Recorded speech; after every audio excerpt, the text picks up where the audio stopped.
Welcome back to the channel, everybody. So lately, there's been tons of videos being posted about more black women losing their jobs. And I'm here to tell you why it's not a big deal. The Godfather, late Kevin Samuels, said a few years ago that this would happen. Nobody didn't believe it. They all thought they were strong and independent until they weren't. So you've been on these jobs 20, 30 years. They let you go on the email. Now what? Let's roll the clip. Shout out to NBC. Let's go. They have no idea how I feel. It's just horrible. They don't care. That's why they did it. Duh. It's horrible. Quay Crowner calls herself a career vet, having worked in federal jobs for over 3 decades. But at 55 years old, while employed by the Department of Education. So how did you find out you were being let go? An email.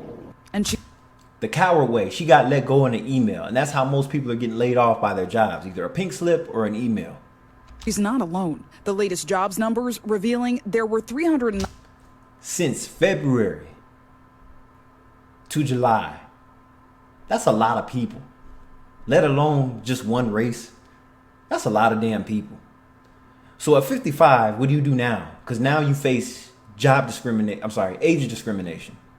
A lot of people aren't going to want to hire you. But then again, you're not doing anything physical with these type of jobs. 19,000 fewer black women employed in July versus February. What went through your mind when you realized that it's been many black women affected by jobs losses? I saw the headlines, but I felt it first, and it was a conversation amongst my colleagues. I'm not going to lie. She has some smooth skin for a 55-year-old. She's blessed. Since February, the rate of unemployment for black women rising by almost a percentage point, while the unemployment rate for everyone over 20 is staying flat and even declining for white and Hispanic women. Well, of course, the minority population of employment is going to drop. The minorities are going to get dropped first. But then again, it goes by age too. So everyone between the ages of 20 to 35 is going to be stagnant. So once you hit about 40 and up, whatever jobs open up, whoever transitioned into other titles, they're going to want younger people to fill those positions.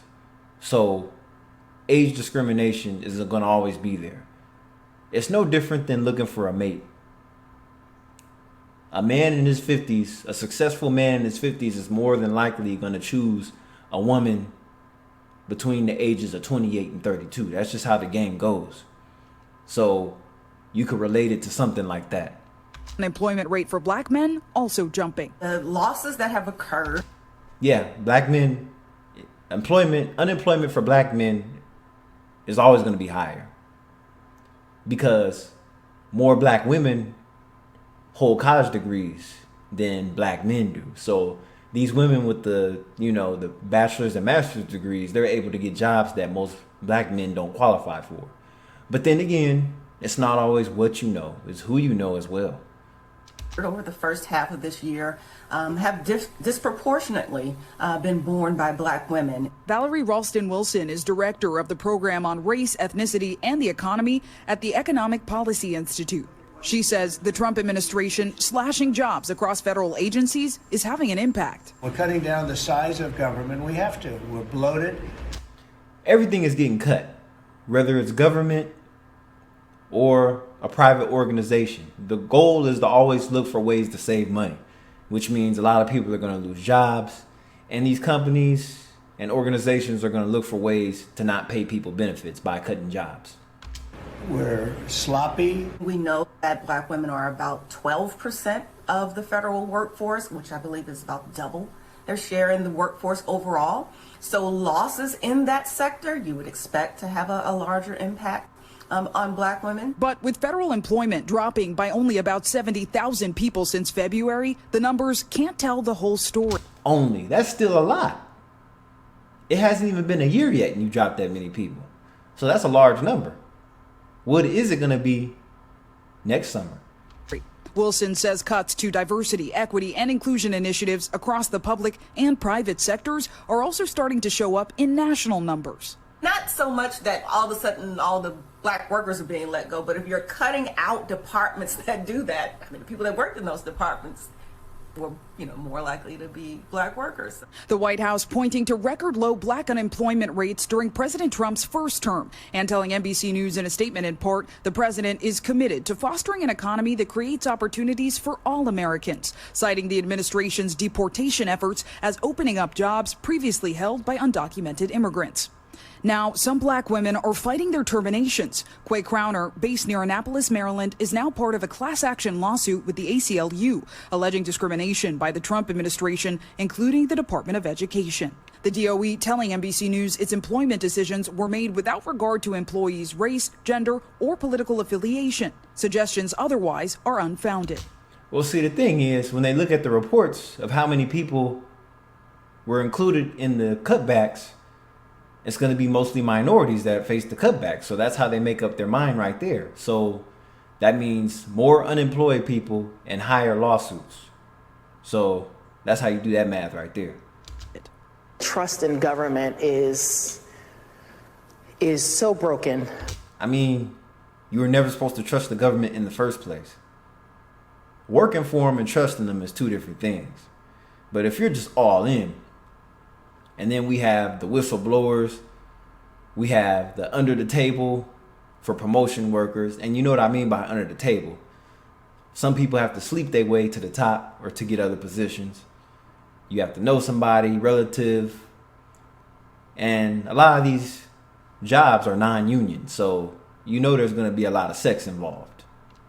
I have no idea when or if that trust can ever be regained. I've had an opportunity to serve across many administrations, and there's always change, and it is expected. But the level of brokenness that has occurred is like any other time I've ever seen. Black women in America facing jobs uncertainty and counting the cost. Yeah, that's crazy, right? Zingley, a lot of eyes now. She's joining us now. It's good to see you. A lot of eyes, of course, on this jobs report tomorrow, right? What are some of the trends that folks are looking for? Yeah, so Hallie, the economist we spoke with, is really concerned that this could become a long-term trend, specifically when it comes to the issue of wage losses. We heard Valerie Wilson say that a lot of these federal jobs, as you know, are career workers, like Quay, the woman we heard from. And she also says that wage gaps in the public sector tend to be smaller than the private. So she now worries that those pay gaps for black women will be amplified. If you just look, as of 2022, we know the gender pay gap for women, specifically black women, is large, while white women make around 83 cents to every dollar. Now look at that right there. So Hispanic women are earning less than the black women. Wow. I mean, just by 5 cents, well, 5 levels down. We're not going to be petty, but of course white women are going to make the most. Duh. So why is this even a surprise? This was from 2022. What is it like in 2025? They're not going to report those numbers until probably next year. A white man makes, black women make just 70 cents. Hispanic women are the only group pacing behind them. But Hallie, many experts worry that with these... So this whole video is based on what women make. They're not comparing it to what men make. Men probably make more money than what these women are talking about. Just remember that. Gender equality, the pay gap. Men that are doing the same jobs that these women are doing are making more. Men are making more than the women. These trends, those numbers will only be amplified. Zingley Esamoah, thank you very much. We'll, of course, look for more from you tomorrow. And that's it on that. So, of course, things are going to get worse with time. But what is to be done about it? And this is more likely going to affect middle-aged women, 50 and up. Because like I said, most of these jobs, if they decide to rehire people and fill new positions that they put up, it's most likely going to be people 35 and under. This is Kylie Vale. I'll catch you in the next video. Peace.